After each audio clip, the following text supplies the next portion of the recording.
Soy Pili Saavedra y quiero darles la cordial bienvenida a este módulo de familias saludables. Estaremos abordando los signos de salud y enfermedad en la familia, dos aspectos muy importantes que a medida que vayamos caminando en las lecciones de cada semana, ustedes podrán identificar tanto lo uno como lo otro. Hoy quiero dar comienzo con un tema que realmente cuando ustedes leen el título de la lección no suena muy común. Pareciera incluso que no está relacionado a la familia.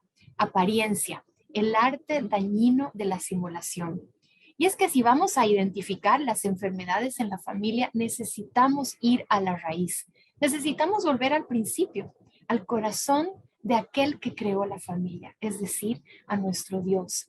Y cuando vemos este diseño y cuando vemos cómo empezó todo y cuál era el diseño original para la familia, nos damos cuenta que hoy en día realmente vivimos con una apariencia total en muchas cosas, muchas situaciones, aparentando estar bien, aparentando ser felices, simulando que la vida funciona con el cónyuge, con los hijos, conmigo mismo, y en realidad, si es que podemos ver allá dentro de la familia cuando nadie más está mirando, sino la realidad a plena luz del Señor de cada hogar, hay mucha simulación, hay mucha apariencia de que todo está bien, cuando en realidad hay demasiado dolor. Queremos ir a ese punto neurálgico de la esencia de cada hogar. Y para eso es necesario ir al principio. Así que quiero invitarlos a que me acompañen en esta jornada en la que estaremos viendo cómo fue que Dios inició el corazón de una familia. A continuación les presento lo que es la tabla de contenidos, un material que por cierto ustedes recibirán en sus textos, así que solamente lo pasamos rápidamente, pero quiero invitarles a que veamos la introducción de lo que son los signos de salud o de enfermedad. Y es que todo comenzó en Génesis capítulo 1. Cuando nosotros abrimos las escrituras, vemos que la historia de la Biblia comienza con una pareja, con un matrimonio, Adán y Eva. Y como dice aquí, en el principio creó Dios los cielos y la tierra, y vio Dios que todo lo que había hecho era bueno en gran manera. Esto incluía a Adán y Eva, un matrimonio, una pareja, era bueno en gran manera. Y cuando vamos al final de la palabra de Dios y cerramos la Biblia en Apocalipsis, vemos que esta termina con una boda, con un matrimonio, las bodas del Cordero.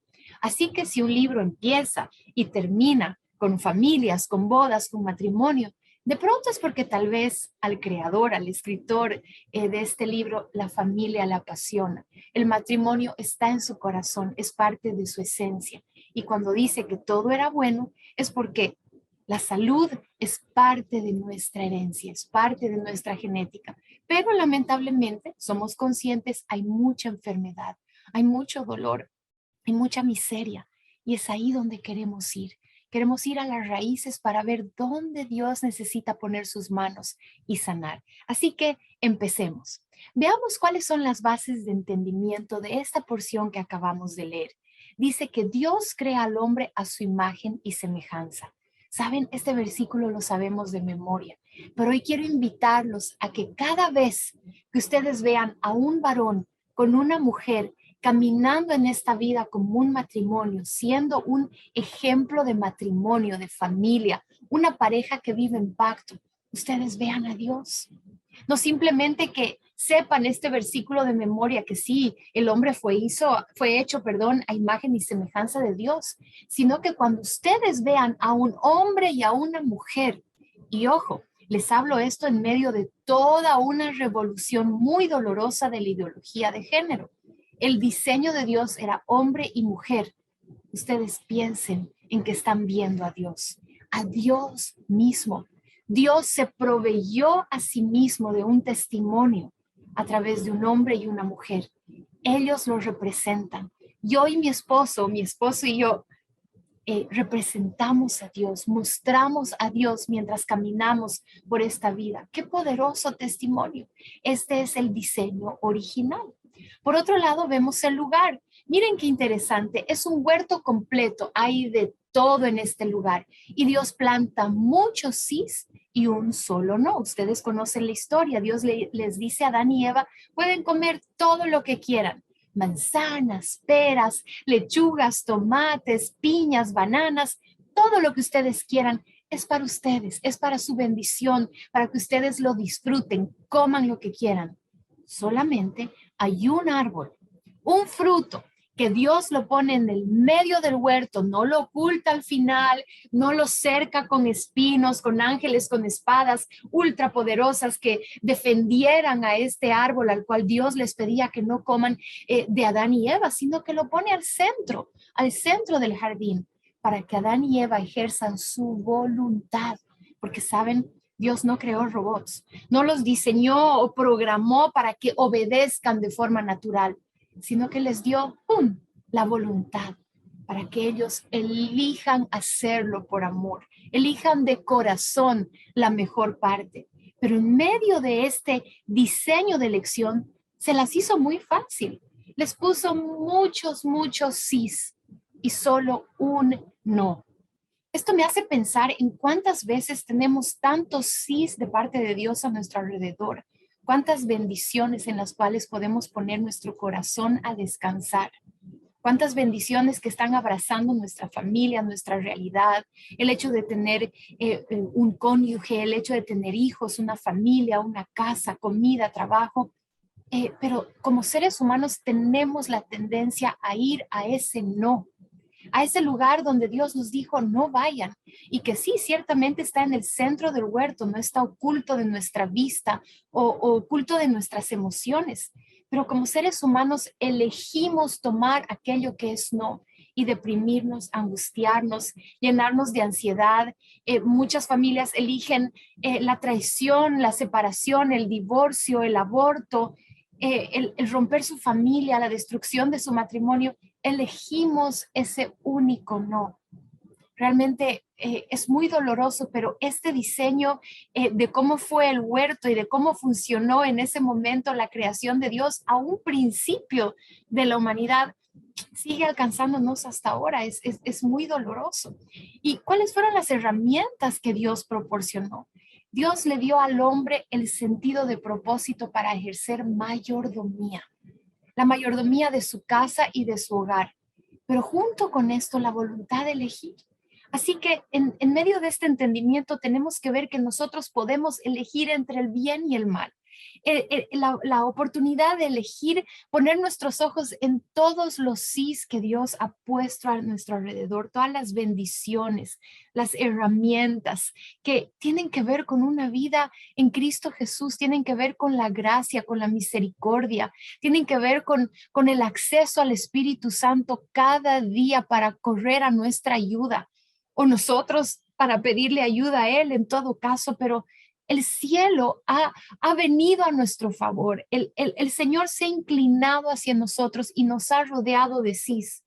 Y muchas veces, dentro de esta mayordomía o en este ejercicio de nuestra voluntad, nosotros somos tan ciegos, tan sordos, necios, que elegimos tomar aquel fruto que el Señor dijo no. Elegimos el camino del dolor, de la herida, de la separación, aquello que sabemos que está mal. Eso es lo que hacemos, eso es en lo que ponemos nuestro corazón, aquello a lo que inclinamos nuestras emociones, nuestros pensamientos. No sé si esto les hace sentido, pero a mí sí. Y le pido al Señor que en este llamado que tengo de ejercer mayordomía de lo que Él me ha dado, pueda siempre elegir aquellos sís que Él ha puesto a mi alrededor y no ir a ese único no que Él me ha pedido que no toque.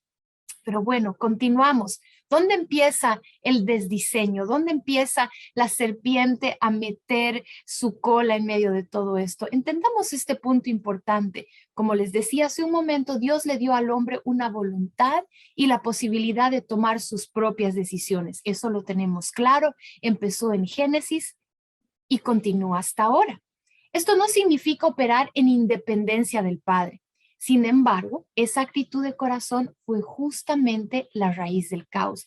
Veamos qué es lo que sucede. Veamos cómo es que la serpiente empieza a atacar, cómo es que ella empieza con una charla amigable. Si abrimos las escrituras en Génesis capítulo 3, voy a leer rápidamente el versículo 1, dice así: pero la serpiente era astuta, más que todos los animales del campo que Jehová Dios había hecho, la cual le dijo a la mujer, aquí viene la charla amigable, con que Dios les ha dicho que no coman de todo árbol del huerto. Miren, amados, Dios no había dicho de todo árbol del huerto. Acabamos de ver cuál era la situación. Muchos sí, un solo no. Pero ¿qué hace la serpiente? Con una charla amigable empieza a distorsionar la voz e instrucción de Dios. A todo esto la mujer le responde y le dice, no, del fruto de los árboles del huerto sí podemos comer, tenemos mucho, sí, soy consciente de ello, pero del fruto del árbol que está en el medio del huerto, a ese dijo Dios, no comeréis de él, ni le tocaréis para que no muráis. Bueno, la distorsión empezó a impregnarse en Eva, porque Dios no había dicho que no podían tocar el fruto, simplemente que no podían comerlo. Pero bueno, la distorsión empezó a hacer efecto en Eva. Entonces la serpiente le dijo a la mujer, estoy en el versículo 4, no moriréis, no, Eva, no es así, no seas tan exagerada, no es tan grave divorciarse, no es tan grave vivir peleado, no es tan grave que no hables con tu esposo por 2 semanas y le hagas la ley del hielo, no es tan grave que te vayas a dormir en el sofá y dejes a tu esposa sola en la habitación y que no arreglen las peleas y que el sol se ponga una y otra vez, no es tan grave, no morirás. Esto viene, como les digo, desde el huerto. Versículo 5. Sino que sabe Dios que el día que comas de este fruto serán abiertos sus ojos y seréis como Dios, sabiendo el bien y el mal. Aquí empezaba el discernimiento de lo que vendría. Entonces vio la mujer que el árbol era bueno para comer y agradable para los ojos y codiciable para alcanzar sabiduría. Y tomó del fruto y comió junto a su marido. Y miren lo que viene después. Entonces fueron abiertos los ojos de ambos y conocieron que estaban desnudos. Y entonces cosieron hojas de higo y se hicieron delantales para guardarse. Y oyendo la voz de Dios que se pasaba en el huerto, al aire del día, el hombre y la mujer se escondieron de la presencia de Dios entre los árboles del huerto porque tuvieron miedo. Miren qué interesante.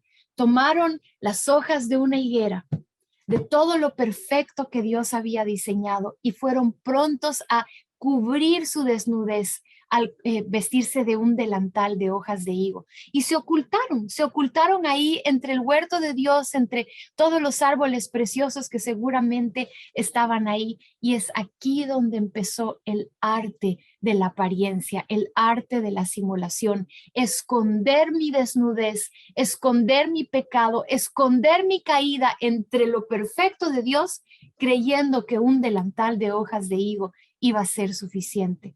Pero bueno, esto no es todo lo que podemos aprender de este capítulo. Vemos cómo la voz de Dios es distorsionada y cómo entretiene, adormece, envuelve, ahoga y luego devora a Eva. La voz de la serpiente no es solamente una voz que charla amigablemente. El propósito es devorarte. El propósito es destruirte, y todo esto a través de la distorsión de la voz de Dios. Veamos un poco más algunos detalles. ¿Puedes identificar dónde la voz de la serpiente te está hablando hoy? ¿Dónde la serpiente te está diciendo que las cosas no son de esta manera, que son de esta otra? ¿Estás pudiendo, mientras me escuchas compartir esta lección, identificar en tu familia dónde la serpiente está distorsionando la voluntad de Dios? ¿Dónde la serpiente te está diciendo que las cosas no son de esa manera, pero que son de esta otra? Que el vivir en desdiseño está bien, que es parte normal, que todas las familias están acostumbradas a lidiar con peleas, con gritos, con violencia, con infidelidad, que eso es parte de la ecuación, que es parte de la humanidad, y que el divorcio es algo que puedes tomar del fruto y comer como si no pasara nada. Yo te pido que tomes un minuto, y si quieres incluso pausar este video, te pongas a pensar dónde la serpiente te está hablando, distorsionando la voz del Padre. Porque mira qué es lo que viene más adelante. Quiero llevarte a entender estas distorsiones que causan conflicto, que causan dolor, peleas familiares, entre esposos, entre padres y hermanos. En el pacto matrimonial, abstinencia al matrimonio, una generación de jóvenes que no se quiere casar, que no quiere comprometerse, que no quiere tener hijos. Miren todos estos problemas que estamos viviendo con la legalización del aborto. Hay una generación que no quiere saber del compromiso matrimonial, son fanáticos del divorcio. Nuestras iglesias están llenas de familias divorciadas, de matrimonios que se han casado 2, 3, 4 veces y es normal, es considerado como algo normal.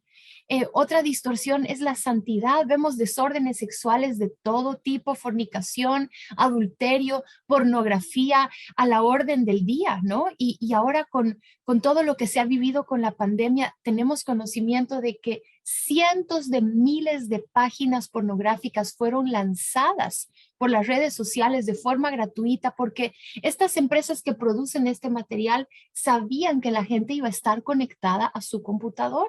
Por lo tanto, fueron detrás de sus presas, lanzaron lo que podían lanzar de forma gratuita para alcanzar el corazón de nuestros niños, de nuestros jóvenes. Estas distorsiones están ahí a la orden del día.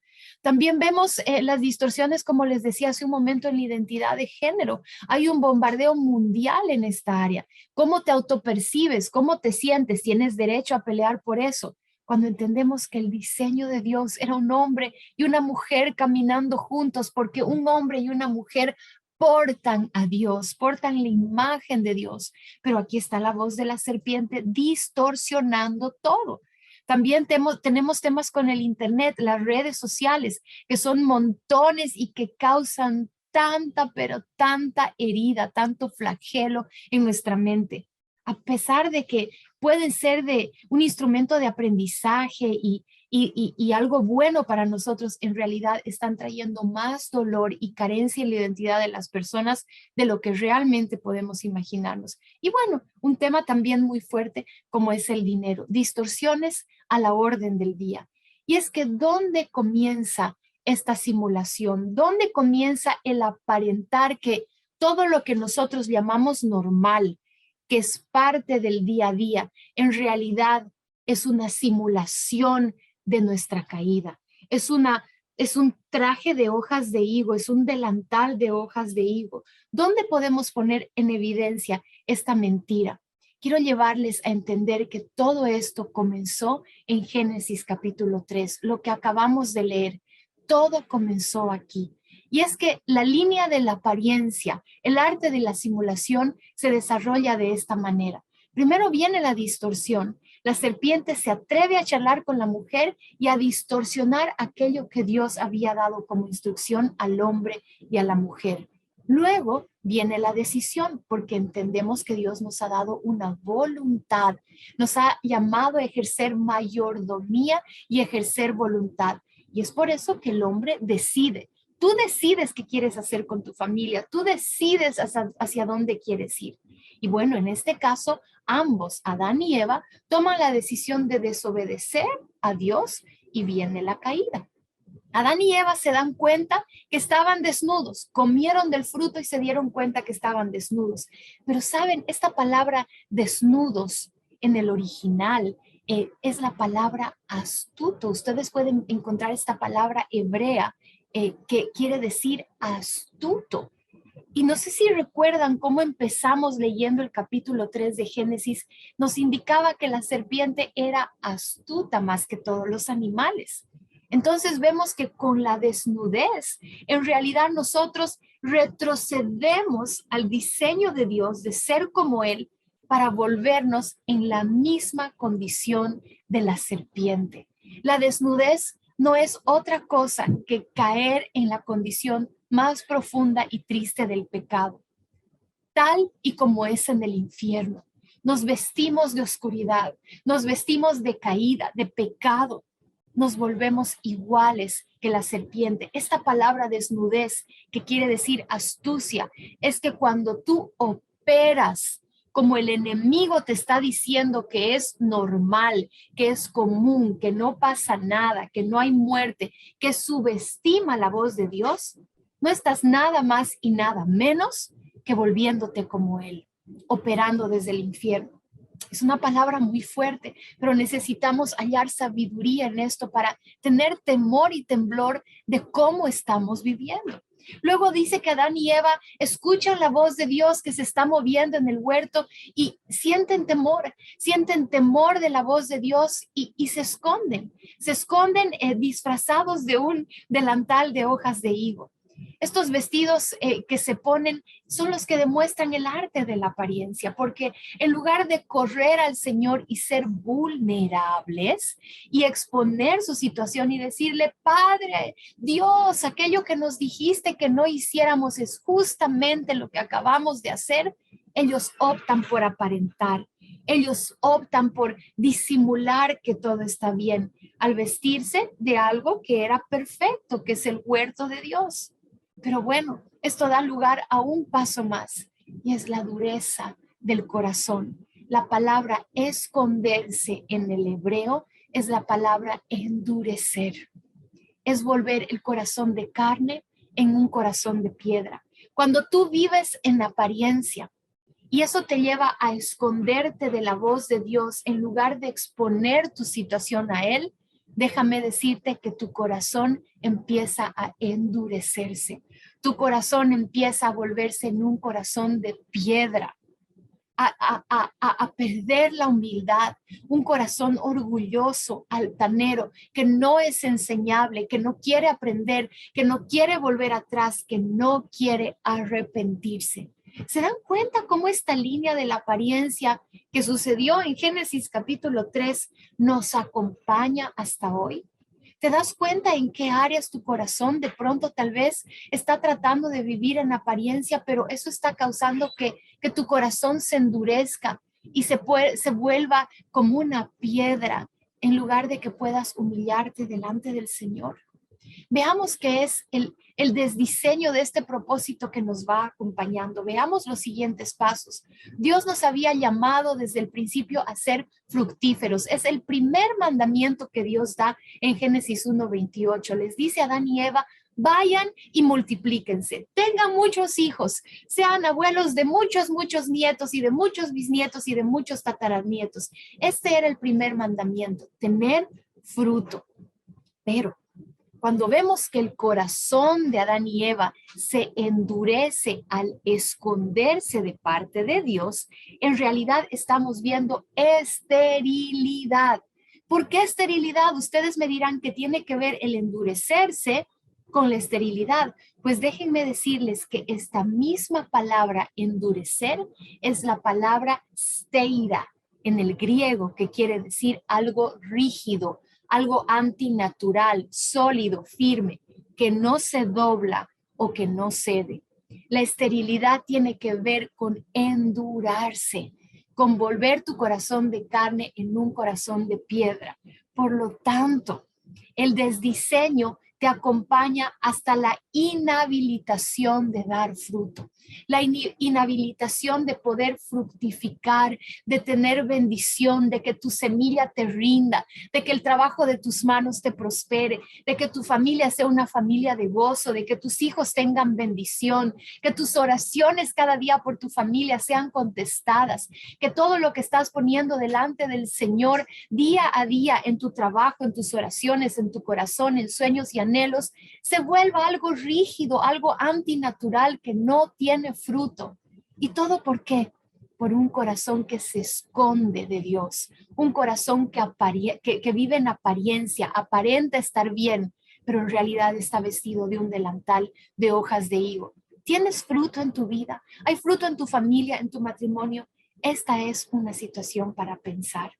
Y esta situación también nos lleva a recordar algo que sucedió en Mateo 21, versículos 18 y 19. Ustedes conocen la historia. Jesús estaba caminando, tenía hambre y encuentra un árbol de hojas de higo.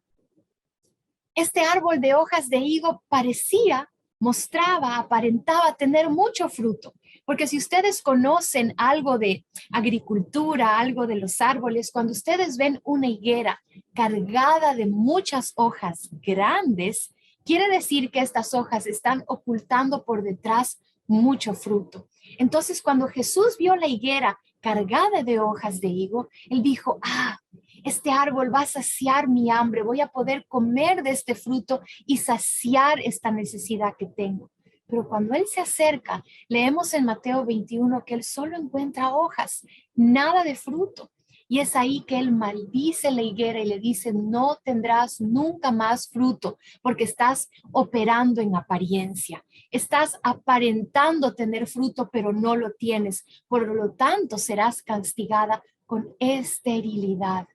Y quiero preguntarles, esta es una pregunta muy, muy profunda y hemos querido empezar este módulo de familias saludables con este tema, porque si es que Jesús viniera con hambre de un testimonio, con hambre de que tu matrimonio sea un ejemplo de la imagen de Dios en la tierra, caminando por donde sea que tú vives, o en tu iglesia, o en las plazas, o en las calles, o en un centro comercial, y Jesús tiene hambre de levantar a sí mismo un testimonio a través de tu familia, de tu historia, de tu hogar. ¿Podría Él saciar su hambre a través de tu historia? ¿Podría Él comer del fruto de lo que tú estás generando en tu hogar? ¿O estás operando en apariencia?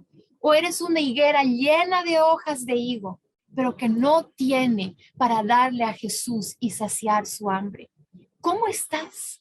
¿Cómo está tu familia? ¿Cómo está tu matrimonio? ¿Cómo está tu corazón? ¿Sabes? Jesús sigue caminando en medio de nosotros, buscando saciar su hambre, buscando saciar su sed. Y no que a Jesús le haga falta, no, pero nuestra adoración, nuestro clamor, nuestra vida, nuestra historia es algo que sacia su corazón, es algo que da de comer al corazón de Dios, porque es algo genuino que estamos haciendo para Él en amor, en diseño, funcionando para lo que fuimos llamados a funcionar, dar fruto y fruto en abundancia. Esto es algo que realmente debemos considerar, porque aquí viene una pregunta muy seria. ¿Somos o estamos simulando? ¿Somos una familia feliz? ¿Somos cristianos que estamos realmente mostrando el reino de Dios o estamos simulando serlo? Y aquí viene una pregunta profunda. ¿El ser cristiano o vivir el cristianismo? El ser cristiano tiene que ver con el arte de ser como Jesús. ¿Eres o no eres como Jesús? ¿Eres o no eres como el Hijo de Dios? Y el cristianismo tiene que ver con la simulación del ser. Ismo es una palabra que se refiere a los criterios humanos o la intelectualidad humana, una doctrina, un sistema, algo así como el narcisismo o como todo aquello que se refiere al socialismo, al comunismo, todas estas palabras que simulan algo, criterios humanos, intelectualidad, nuestra forma de pensar. Por lo tanto, podemos operar el cristianismo, operar nuestra fe desde nuestros criterios humanos, simulando ser como Jesús, simulando una fe, simulando una doctrina, simulando principios, pero en realidad es solamente pensamientos de hombres, no una realidad, no es que lo somos, no es que Cristo realmente es evidente en nuestras vidas. Por eso la pregunta, ¿estamos siendo un ejemplo? ¿Estamos siendo Jesús en la tierra? ¿Él está caminando a través de nosotros? ¿O simplemente estamos viviendo un cristianismo que se basa en principios, en estatutos, en criterios del reino, pero que los cumplimos por cumplir, no porque realmente hay fruto en nuestra vida? Qué importante, la simulación es una trampa contagiosa. Hay una generación de hijos que se están apartando del evangelio por causa de esto. Y es que han aprendido a simular una vida en el reino. Esto no tiene nada que ver con el sufrimiento de la fe, no tiene nada que ver con sufrir por el evangelio, por el nombre de Dios, porque ciertamente hay mucha pureza en el corazón de los jóvenes. Recuerden que la primera característica del amor es que el amor es sufrido. Así que si ellos aman de verdad, ellos van a sufrir por el evangelio. Pero hay dureza, hay esterilidad, hay apariencia que está envolviendo nuestro entorno, está envolviendo nuestro medio, está atrapando a nuestros jóvenes y ellos están siendo víctimas de la simulación en lugar de la realidad del evangelio. Ellos tampoco pueden comer de nosotros, ellos tampoco pueden saciar su hambre y su sed de un evangelio puro y sin mácula. Están viviendo apariencia y esto los está realmente lastimando. ¿Ustedes recuerdan cuál fue el primer milagro? En Lucas 1, del 5 al 25, leemos la historia de cuando el ángel visita a Juan y a Elizabeth y ellos conciben un hijo. Ambos eran viejitos, ambos estaban ya tal vez rendidos de esta maravillosa idea de poder dar a luz un hijo. Así que este es el primer milagro. Una mujer viejita, mayor, dando a luz, una esterilidad convirtiéndose en un fruto que no fue nada más y nada menos que nuestro amado Juan, aquel que preparó el camino al Señor. Así que yo veo el corazón del Padre en el Nuevo Testamento tratando de redimir esta maldición de esterilidad, esta apariencia de piedad, este vientre estéril que no da fruto, a un vientre que tal vez ya tenía desesperanza, que ya era viejo, que ya había perdido todo horizonte y habla a este vientre y le da vida. Y es así igual con nosotros, estamos llamados a dar fruto, estamos llamados a ser familias ejemplares, familias sanas, felices, que viven de acuerdo al diseño de Dios, a ejercer nuestra mayordomía. Y por eso les pregunto, ¿qué fruto hay en tu jardín? ¿Qué te ha dado Dios para administrar y ser mayordomo para el Señor? ¿Qué esposa o esposo Dios te ha dado? ¿Qué hijos te ha dado? ¿Qué familia tienes que el Señor quiere que cuides con amor, con temor y temblor? No temor a Dios y a su voz, sino más bien invitándote a ser vulnerable, exponer tu corazón y exponer tu desnudez, aquello en lo que tal vez sientes que estás fallando, aquello que no puedes, aquello que no sientes, aquello en lo que el enemigo te ha charlado y tú has comido de este fruto y ahora estás viviendo la consecuencia del pecado. ¿Dónde estás ahora? ¿Qué fruto hay? El Señor quiere ayudarte a sanar. El Señor quiere que tengas fruto de bendición, fruto de abundancia, de paz, de gozo. Ese fruto que solamente podemos tener cuando el Espíritu Santo está habitando en nosotros. Y es que hay redención, hay esperanza, hay un llamado a vivir otra vez en comunión y en pacto. Y es el intercambio de las vestiduras. Dice que Dios vistió a sus hijos con pieles de cordero en lugar de ese delantal de hojas de higo que ellos se habían hecho. Y ahora estamos revestidos de Cristo Jesús. Ya no son las pieles del carnero, ya no son esas pieles que Dios puso en Adán y Eva, sino que es Cristo Jesús el que nos reviste de Él mismo para que ya no vivamos en pecado y en muerte. Es Él mismo el que nos reviste para que podamos tener el diseño de Dios en nosotros. Quiero invitarte a que puedas ver todo esto desde el corazón de Dios, a que puedas entender que su corazón está latiendo por ti, a que Él está llamándote a volver al principio. Mujeres que representan la figura de la iglesia, la esposa del Hijo de Dios en la tierra, y varones que son la figura de Cristo, la figura de Cristo con su iglesia, dispuestos a dar su vida por su amada, por su familia, por el corazón del Padre. Hoy estamos empezando este módulo invitándoles a analizar dónde están para que podamos juntos volver al principio, a ese principio de restauración y de comunión con Dios. Seguiremos caminando juntos y viendo muchos más detalles adelante, pero analiza todo lo que hemos escuchado porque Dios quiere hablarte. Muchas gracias por estar con nosotros y nos vemos en la siguiente lección.